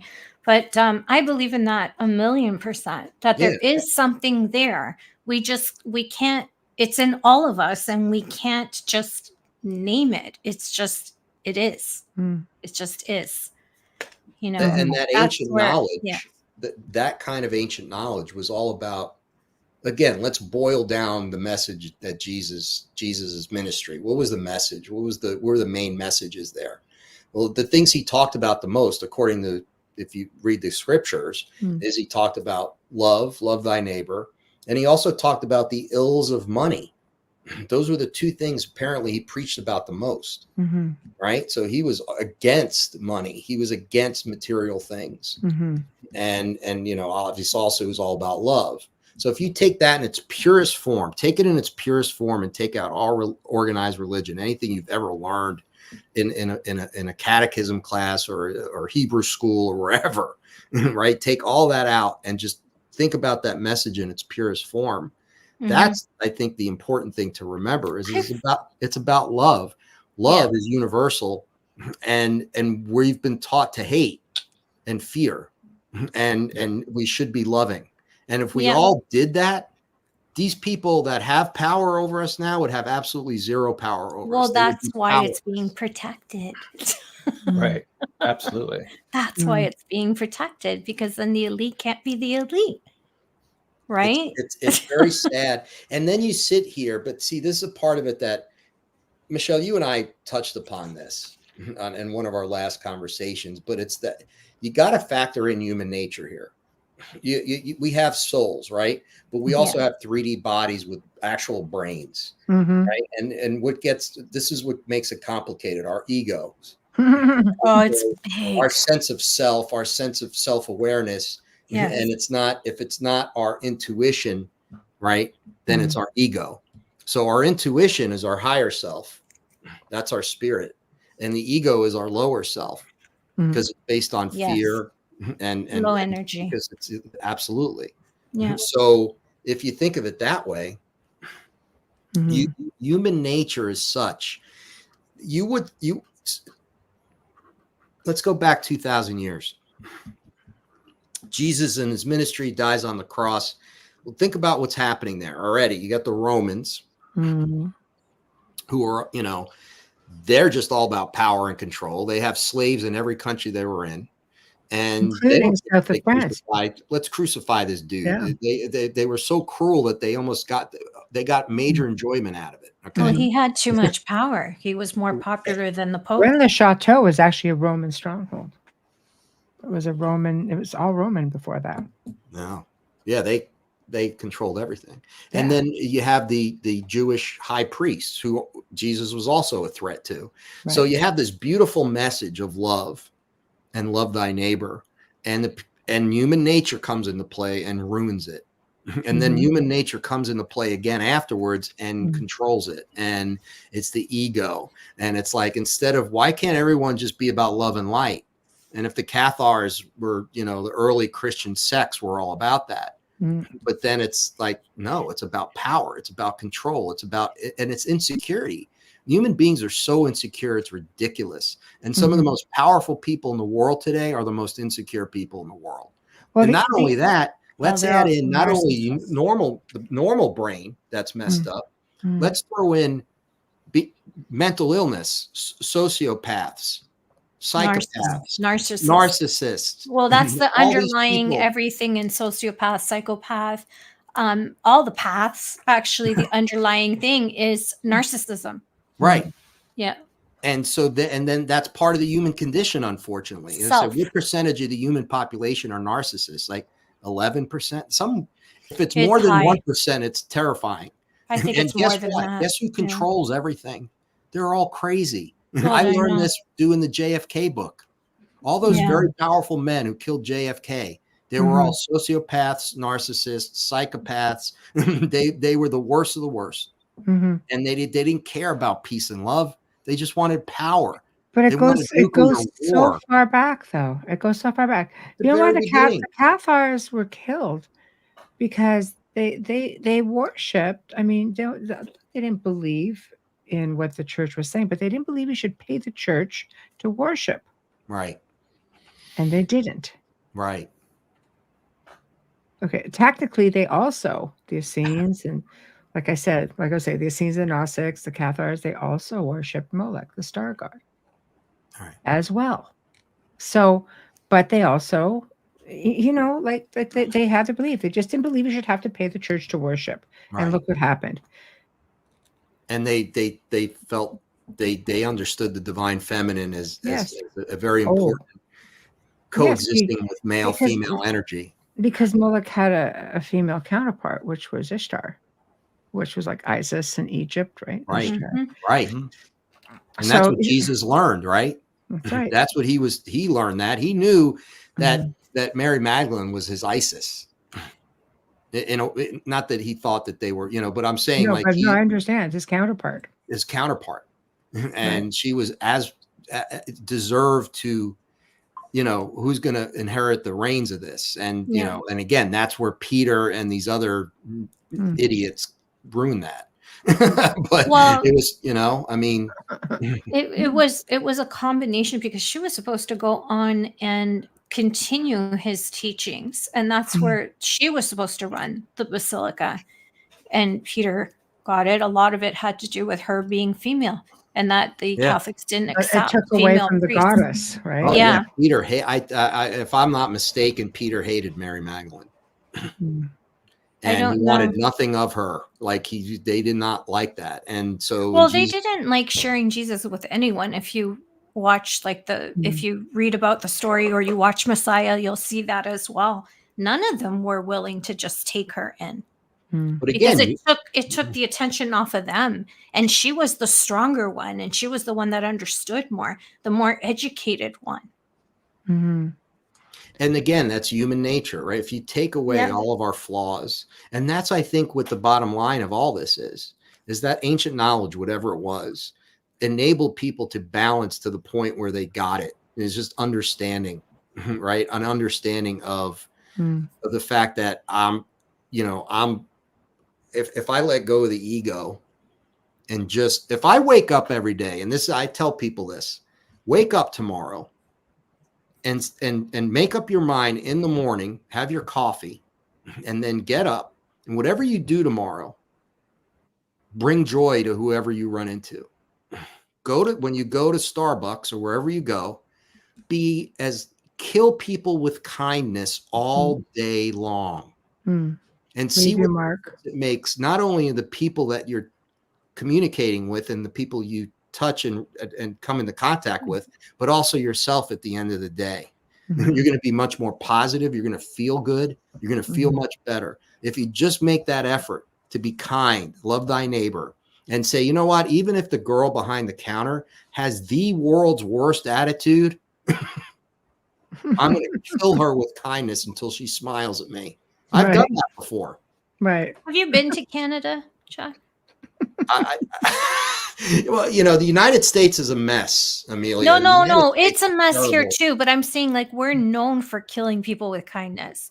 We apologize when it's our fault. I love that. Let me tell you, I've often thought of moving to Toronto. If it wasn't so cold. No, don't move to Toronto right now. Not Toronto. I'm going to tell you right now. It's too expensive up there. It's expensive all over Canada right now. I mean, that's impossible. One of our provinces that pays the least amount of tax is higher tax than California right now, and we'll leave it there. Terrible. So you got to fix. Yeah, it's really expensive. And housing prices, come on. 1.2 million for, I think, 17 or 1800 square foot, but in that? US dollars, that's like $10. I mean, but listen, I mean, think about that. And I think that's the message and all that. Look, there's a lot here, right? We could talk about this for 8 days straight. They say it took God 7 days to create the earth. It would take longer to get through this topic. It would take years and years. I mean, it has been taking years, right? It has so much. Yeah. And all we're doing here, we're just talking. Like I sometimes I get nervous because I'm not an expert. No one is. Listen, I look at you, Michelle, as an expert on this because you've done the work. No. Listen, I'm a student. I just absorb. I'm like a sponge. Exactly. So you have your knowledge on this is unbelievable. But again, none of us are saying we were there. I was there when Jesus was crucified, and I can tell you, none of us were there. I say this about JFK assassination. I wasn't there. I wasn't behind the grassy knoll. So I wasn't in the 6th floor of the depository. I don't know who was there. Yeah, but a good remote viewer can take you back in time and tell you who was there.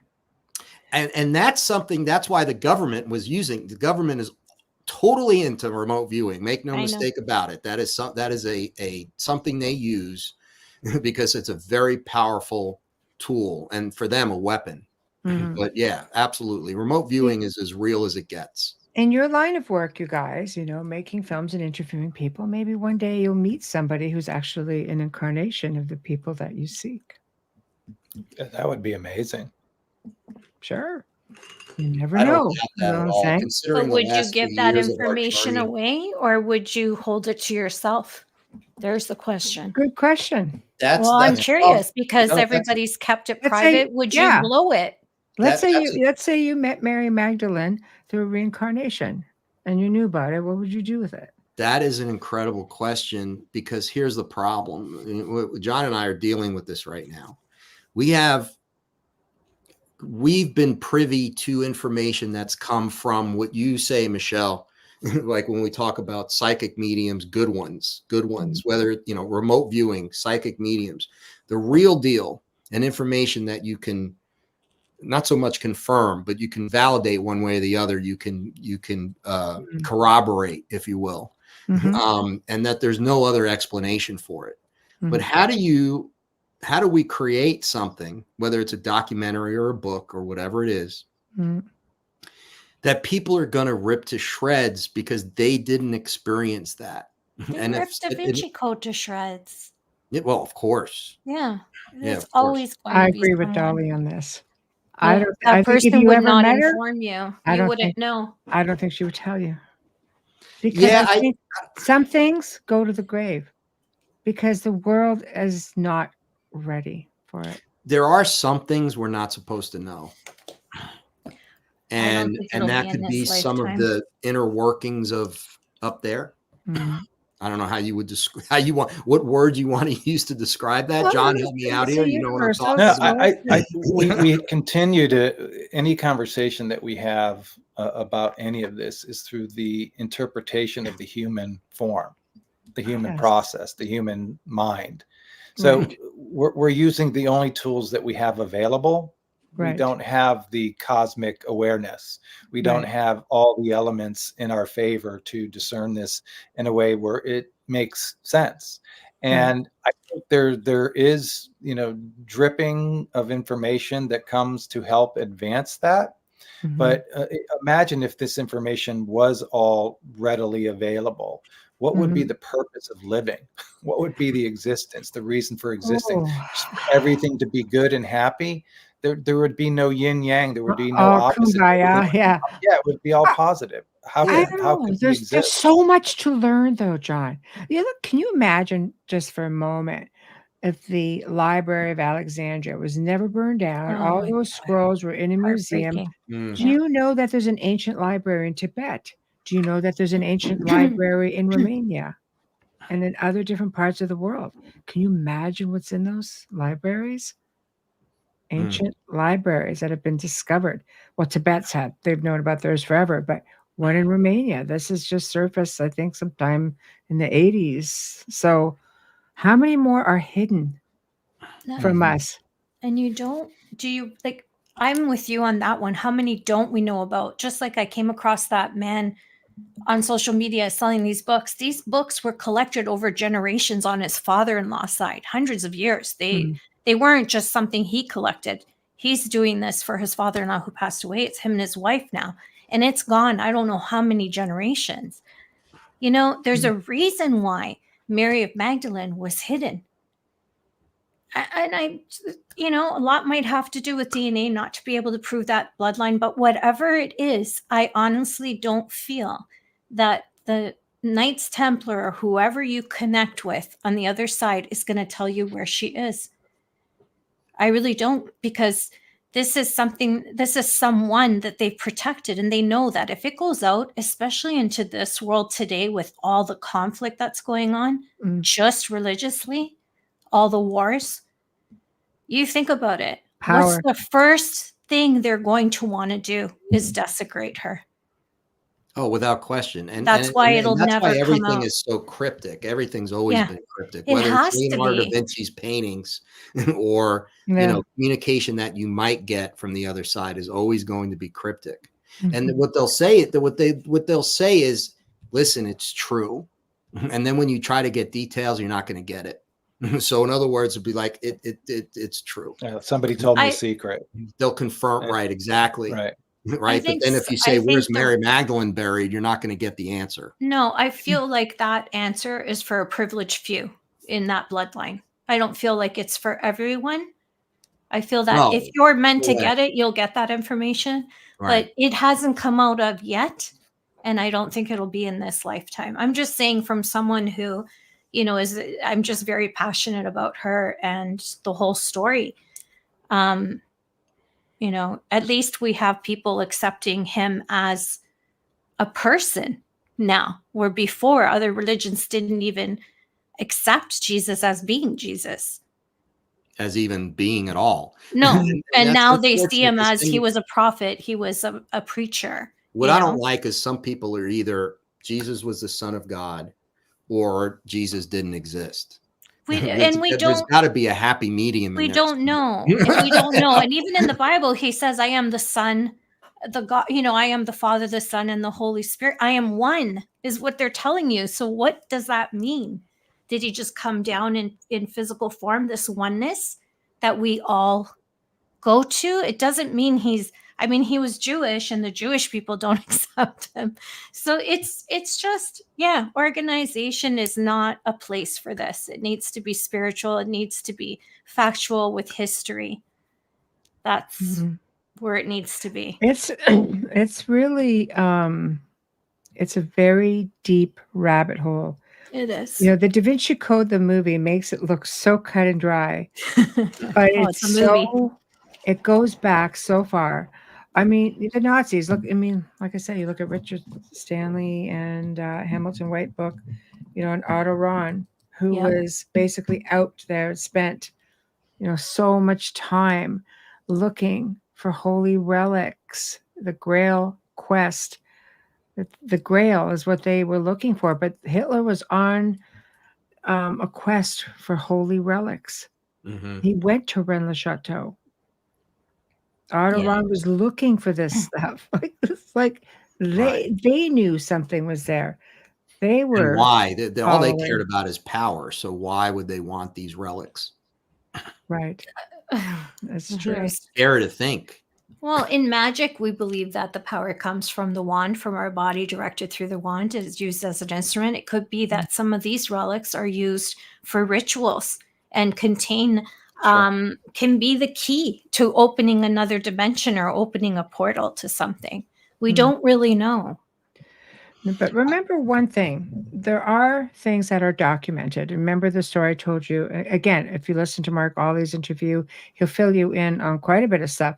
But there were papers which he got a copy of that the Vatican had, because whenever somebody was crucified, in this case, Pontius Pilate, had to send a document out to the Pope to say this man was crucified for a reason. Now, his wife begged him, do not kill this man. It is a bad idea. She went completely Christian, said, do not kill this man. So what happened is they crucified him. Documents went to the Pope, and the Pope removed Pontius Pilate because figured, you started something now. Even they knew at this point. Whether he was an ascended master, whether he was just a master of mystery schools, son of God, they knew, and Rome knew that they opened up a can of worms with that one. Yeah. Right? But that is something that is documented. Yeah, I mean, I believe Jesus definitely existed. I'm just saying there are people that are to go one or the other. It's extreme. And I think that's based on like what you're making your point of. That's a religious view, not necessarily a personal view. It's something that you're raised with. If you're raised Jewish, you don't believe. No. Back then, now it's different. They believe, I mean, Ben Shapiro has said it over and over again. Yes, he existed, but he was a prophet and he was a philosopher, a preacher. He wasn't the son of God. And that's fine. Nobody can prove it. But what is in the documents that you don't have access to? What are in the private collections? What books, what knowledge is in private collections of, let's say, the elite, who have all the magic mystery school stuff, or let's say the older families of Europe? What are in their libraries? What's out there that we will never see? I want to shut all of this down and say, yep, here it is. Right. What's under the Vatican? What do they have? That's what I want to know. But that's like 54 miles deep. Yeah. Imagine how many shelves and things are in there. The wealth. Let's get into ancient civilizations. Let's get into locations that are hidden because of time, like in the jungles, under the sand, under the water.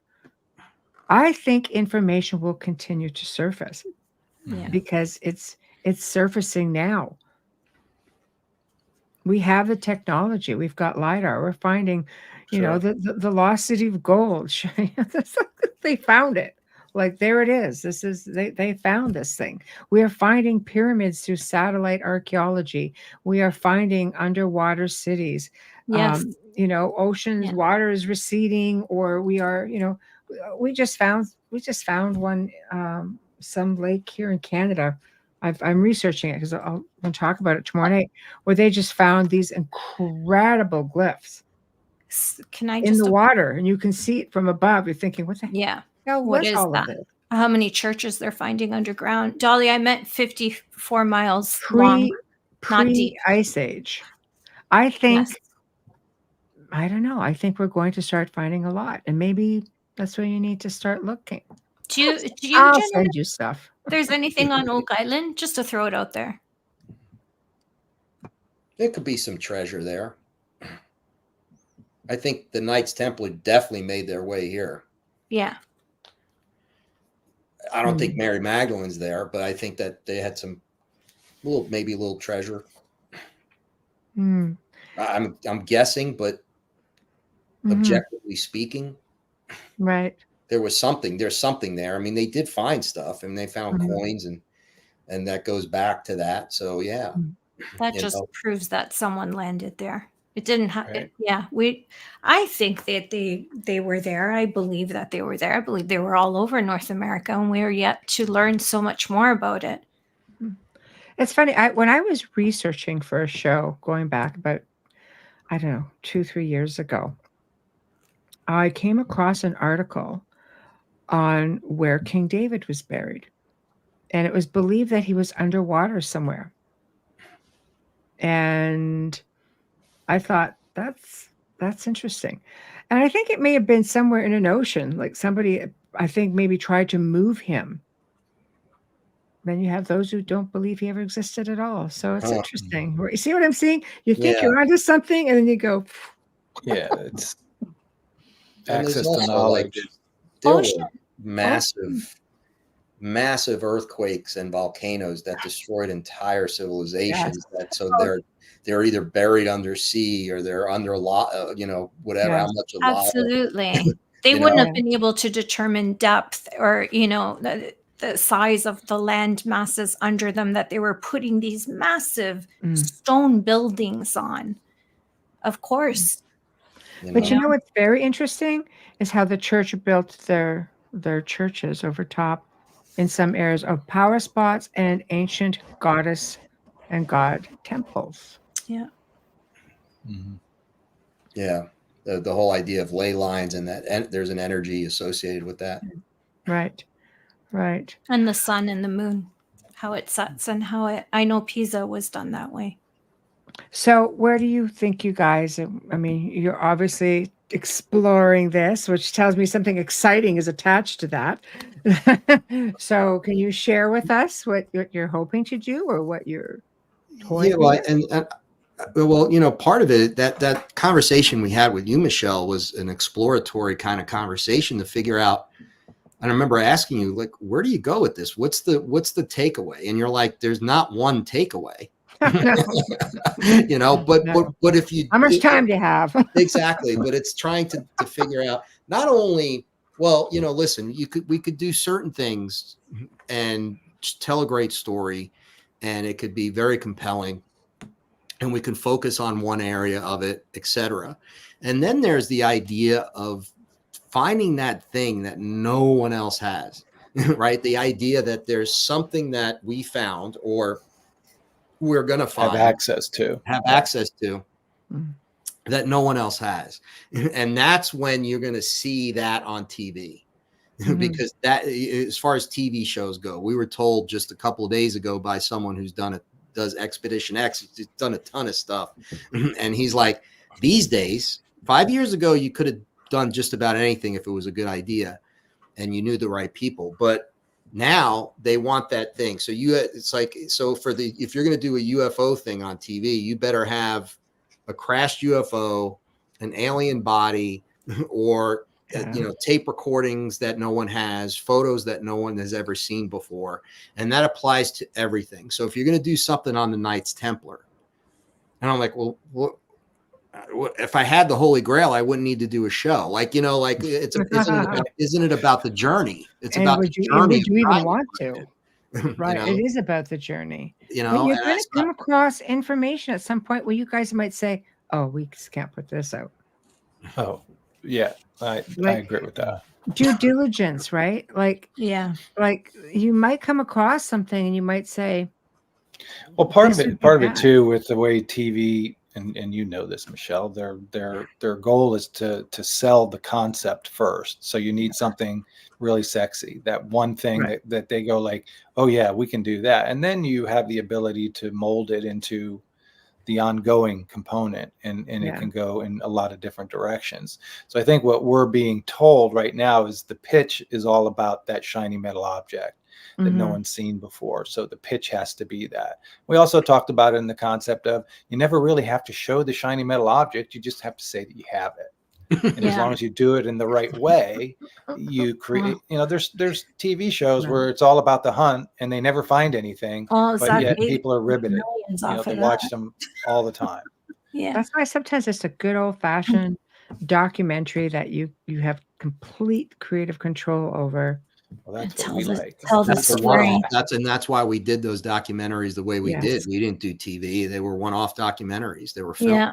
It's the best way to tell your story and your journey. Tell the story of whatever it is that you're researching and the journey without interference. Well, we were told, I had suggested doing it. We were on the phone with someone. I can't mention their name, but we were talking about this. I said, we need to do this. And it related to Rennes Le Chateau. And the response was, if you try to do that, you will be dead in a week. Maybe that's it. That's the show. Avoiding death. But then again, do you want to do that? But you survived JFK. Dead in a week. I know, but you survived JFK. You can survive this. Yeah, JFK is really touchy. That's true. But with JFK, it was a compelling. I found out a lot of really great information. It was great. The storytelling is what. Yeah, it's the story. Yeah, but I didn't. Oh, it's incredible. I wasn't a whistleblower, right? Those are the people that have to really be concerned. Like if I was in the CIA and I came out and I had a piece of information, that's when you have to worry about getting killed pretty quickly. But I think if you're an author or you're somehow a communicator or a filmmaker, as long as you like Oliver Stone, he just threw everything out there. Right. And it's not like he had the smoking gun at all. But he said, well, these are the possible scenarios. He made a great film, though. One of the best films ever, in my opinion. Yeah. And Mel Gibson's Passion of the Christ was phenomenal. I never. I did see that. But I could only get Amelia, to a certain part. I cried too much. But here's the problem with that. To me, the problem with that film is he came at it from his. Well, he's Roman Catholic. Yeah. And very, very religious Roman Catholic. He is. He's part of the Hollow app. Yeah. Right. So that whole thing was about, it wasn't very. No. But he's also an advocate for child sex trafficking. He was the director and the money behind The Sound of Freedom. Exposing all of that. You should watch that. They expose everybody. And we've been told, because I said we need to do something, John, on Hollywood and like what's going on with not sex trafficking, but this, like pedophilia in Hollywood. And we were also told you'd be dead in a week. They're doing that. They're doing that right now. And Caviezel. Look it up. I know what the things are coming out, but like, no, I mean, they've been working on that story. If you upset the hornet's nest, you are going to get stung. I mean, it's just the way it is. And that's not everything. It comes back to not everything. The story is not always meant to be told or told certain ways, or Yeah, even if you get a story, even with Epstein, there's been so many things thrown about. It doesn't mean you're ever going to get the whole story, because you have to remember, whoever these people are that are considered the big guy, there's someone bigger over them controlling this. And it's not always something, I've backed out of cases because of how far up they went. Yeah, we had to do the same thing with the UFO stuff. I mean, you just, you do something and then you're going to be told when not to go further. Mm-hmm. You will get that message when you're doing something that is going to really upset the apple cart, you will, like, if you try to expose, you know, the pharmaceuticals industry, you're dead. There's a documentary on that as well. The people who created OxyContin.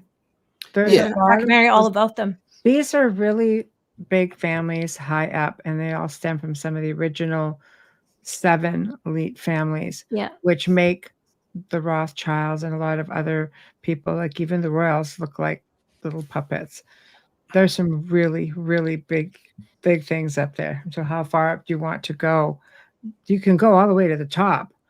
And give you the names. Yeah, you might not even be as lucky as Snowden living in Russia. Just, you know what I mean? Like, yeah. But you know, we are coming up to the top of the hour. So how can everybody find you guys? What do you have coming up? That sort of thing. Fun. John, you want to take that? Yeah, we're j3films.com is where our previous 3 films sit. We're beginning to have conversations about a couple of different things: scripted projects, unscripted projects for television, as well as new documentary film. So we're kind of putting our fingers in each one of those pies to see which one pulls out a plum. I love that. and see what happens there. But I think we will always be interested in truth and discovering the truth and presenting it in a way that allows people to formulate their own opinions. We've never been ones to, you know, stand on a soapbox and project a story as being the absolute truth, because we don't know. We don't know. But we just think it's important for people to formulate their own opinions versus, you know, just listen to what's been dictated to them in the past. So we'll continue to kind of do that work, because it's nice and I think subtle. It's important. Good for you. Nice, create the conversation. Yeah, that's really our goal has been, and we've avoided, you know, being stung by the hornet, because we have only shared information that is already out there. We've just kind of aggregated it in a way, in a compelling story that has people thinking, well, I've never thought of this before. That's really what our ultimate goal is to get people to understand something, or at least seek to understand something that they've never given much thought to. Excellent. Awesome. Yeah. Excellent.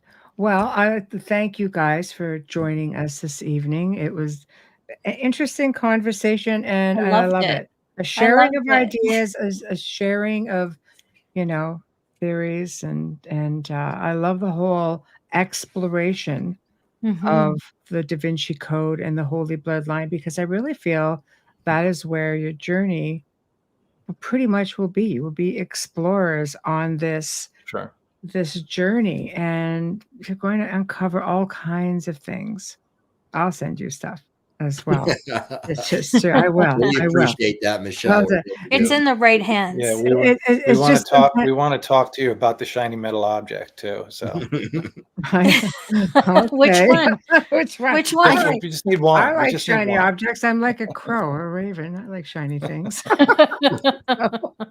But I will be in touch, and I will send you guys some stuff as well to just take you off in just a tiny little bit of a different direction. And then by the time we talk again, you're going to be kind of like, I did not see that coming. But it'll be fun, I promise. Thank you for the conversation tonight and your patience. I have a million questions, and I've learned a lot tonight as well. I think it's going to be an incredible documentary. It's in the right hands. Thank you so much. You guys will have to check out Kevin's show. And we thank you so much for having us on. Oh, it's a pleasure. And I will be in touch. Okay. All right. Good night, guys. So Bye. Bye. And good morning, John. Time to go to work. Bye. Yeah. All right. So we have come to the end of another fantastic segment on the Outer Realm. Big thank you to our special guests. And what a conversation. I think it just sort of leaves us wanting a little bit more, and try to bear in mind, always keep an open mind, because you never know. They're always coming out with things. What may not be in the news today may be in the news tomorrow. And you might say, hey, we've discovered this, or hey, we found evidence of this, or possible lead to this. Always keep an open mind. So with that being said, tomorrow night, of course, we have open mic, and we're going to be discussing what's new in the world of high strangeness, which can include anything out of the norm. I love it. I just love delving into fun stuff because we always have such a great time on our open mics. So big thank you to everybody in the chat room. You guys always make it that much more interesting. We love having you. And big thank you to our sponsors, Folgers Coffee, to Dr. Snick, the sonic surgeon, Justin Snicker, to Steve McGinnis. And you have been watching us live tonight on United Public Radio Network, UFO Paranormal Radio Network, 105.3 and 107.7 FM. Watch for the archive coming up on Roku. For those of you guys who had the ability tonight to watch us on Roku, you will find the archive there probably hopefully within the week. Depends if we can get the Grand Poobah to sit still long enough to get it up there. But anyway, have a great night, guys, and we shall see you tomorrow night. Good night.